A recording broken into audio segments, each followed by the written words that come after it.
Hello students, welcome to third lecture of elasticity. In this lecture, we'll start with a problem from the previous topic, that is the topic that we covered in lecture 2. So this is a problem of Young's modulus. So we have a steel rod whose length is 1 meter. So I've drawn this steel rod here which is connected to a ceiling. The ceiling is rigid and fixed. Its radius is 10 millimeter. A 100 kilonewton force stretches it along its length. The Young's modulus is given. We have to find stress, strain, and elongation. So let's get started. First of all, we'll write the given data. The length is 1 meter. The radius is 10 millimeter. First, we'll convert the radius into meter. So radius in meter will be 10 into 10 power minus 3 meter, or we can say 10 power minus 2 meter. From this, we get the area of cross section. Obviously, it will have a circular area of cross section. That circular area of cross section will be what? Pi into r square. So let's try to find that out. R square is 10 power minus 4. So 10 power minus 4 pi. Fine. This part we know. Next is, so this is the important part, okay? Next is your Young's modulus is given here, so no need to write it. First thing that we need to write is to calculate the stress. Stress will be how much, first of all, how much load is being applied on it? And that is 10 power 5 Newton. 100 kilonewton means 10 power 5 Newton. So we can say the stress represented by sigma is equal to force per unit area. What is the force applied? 10 power 5 Newton. The area is 10 power minus 4 pi. So it's coming out to be 10 power 9 divided by pi Pascal. Why? Because the force is Newton per meter square. All right. So stress is we know stress. Now let's try to find the strain. We know Young's modulus is equal to stress by strain. Therefore, strain equal to stress by Young's modulus. What is stress? 10 power 9 by pi. What is the Young's modulus? 2 into 10 power 11. So it is coming out to be 10 power 2, or we can say 100 divided by 2 pi or 50 by pi. That is the strain that we are developing. I hope this part is clear. Sorry, that will be minus 2. That will be 10 power minus 2, or we can, in simple words, we can say 1 by 200 pi will be a more better way to write this. I just made a small calculation mistake. So it will be 1 by 200 pi, that's the strain. Now we are asked to find the elongation. How do you calculate the elongation? First of all, I would like you to just note things down, alright? So how do you calculate elongation? We know strain is equal to change in length upon original length, right? Because obviously the body will stretch by some amount. Let's say it gets stretched by length capital L. Sorry, length delta L. Initial length is L. So what is the strain? 1 by 200 pi. What is change in length? We have to calculate that, right? Delta L. What is the original length? 1 meter. So I can say that change in length is also 1 by 200 pi. You can calculate the mathematical value of this. So in short, we have calculated all the three quantities, and this is one basic example from NCERT. So you will find many more examples in NCERT as well as some exercise questions. So I'd like you to practice those questions. They are all of more or less the same type. All right. So students, this is a very important topic, that is the stress strain graph. It will help us understand how bodies react when they are subjected to various amount of stress. So for this, we have done one experiment. We have taken a metal wire and we have applied stress, and we kept on increasing the stress, and we noticed the value of strain with the changing stress, and we made a graph, we plotted a graph, and we try to understand how materials behave. Now, first of all, different material will show different behavior under stress. So this is just one graph of a normal metal, and for different material, we'll draw the different graphs later. First, we'll try to understand how a particular type of material behaves under stress. So let's get started. First thing I need you to know is, this is stress is the y-axis, strain is the x-axis. First of all, as I told you before, in order to understand things better, just for the time being, consider strain as what? Deformation, right? How much body is deformed. And consider stress as just, applied force, how much force has been applied on the body, all right? Or you can just say that how much external force is being applied. Although the correct value is, this is stress, this is strain. In order to understand, just imagine stress to be external force and just imagine strain to be deformation, all right?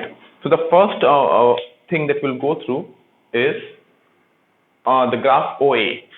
OA is a straight line, and we know that OA is a straight line. That means stress is directly proportional to strain, and we have studied this in our previous lecture, that when stress is proportional to strain, it follows Hooke's law, right? That means the amount of external force we are applying is proportional to the deformation produced. It's pretty simple, right?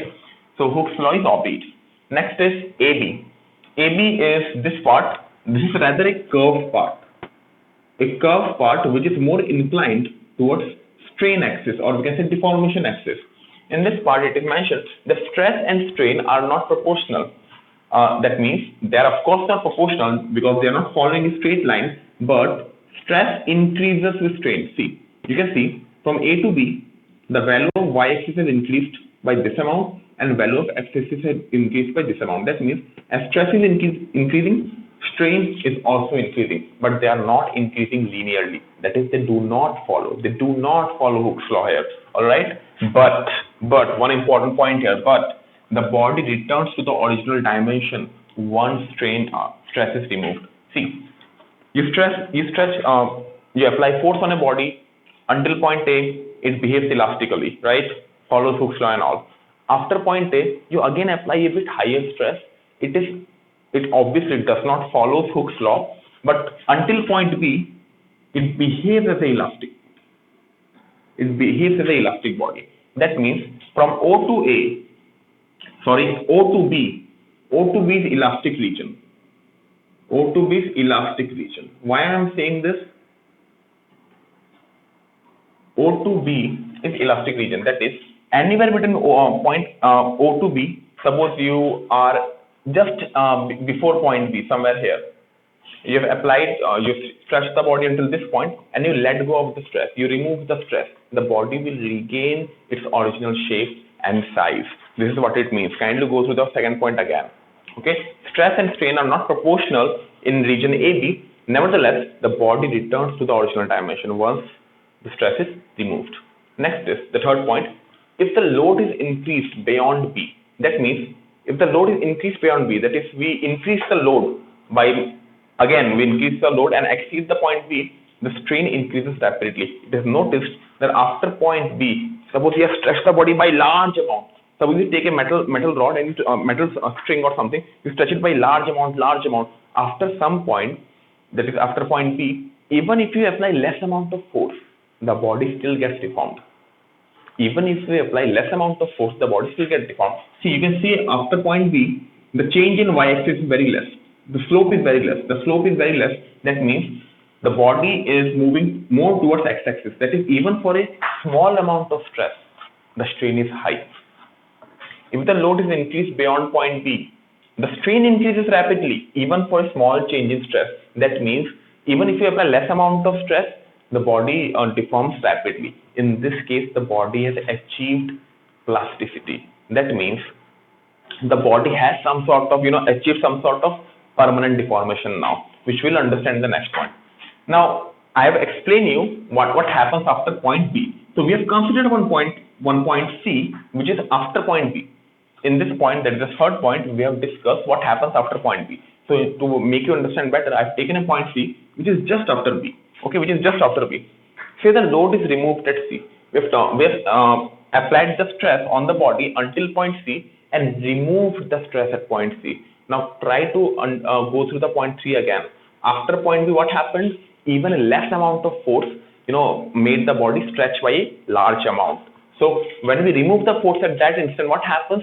The body does not regain its original shape and size. Rather, some sort of permanent deformation stays there. or we can say the body has achieved plasticity. And what strain remains there? See, at point C, once we remove the load, the body travels in this path. Why in this path? Because you can see in this path, load is getting removed, strain is also getting removed. Strain is also getting reduced. So finally, body achieves this point. So OO dash is the strain. What is this? It is the permanent strain. It is generally less than 1%. It is less than 1% of the natural length of the body. So a permanent strain is always there. Now I'll explain you. Just imagine a body is stretched by large amount, then you let go of it. Will it finally achieve its original length?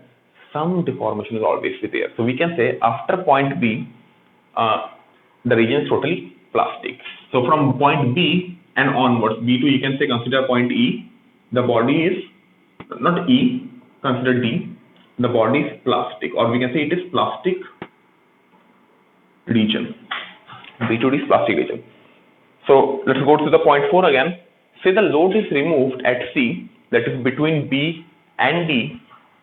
The body is unable to regain its original dimension, as I have discussed, and a permanent strain is left on the body, that is, the body has attained plasticity. The last point is, as we keep, see, from B to D, since the body is plastic now, that is, the body has lost its elasticity and a large amount of stress is already applied. So even if we increase the stress by less amount, the strain in the body is increasing by a large amount. As you can see in this region, small change in Y is producing a large change in X. That is, the body says it has lost its elastic qualities. That means even if you apply less amount of stress now, the body will experience a large amount of deformation. All right. So, and point D is the ultimate tensile strength. See, point D is what? Ultimate tensile strength. That is the maximum. This is the maximum strength that the body can witness. This is the maximum stress that the body can witness. After point D, there is no need to apply stress. The body will break eventually. So after point D, even if you reduce the stress, the body has achieved that much amount of stress that even if you reduce the stress, the body still gets broken. The body breaks, and it breaks at point D.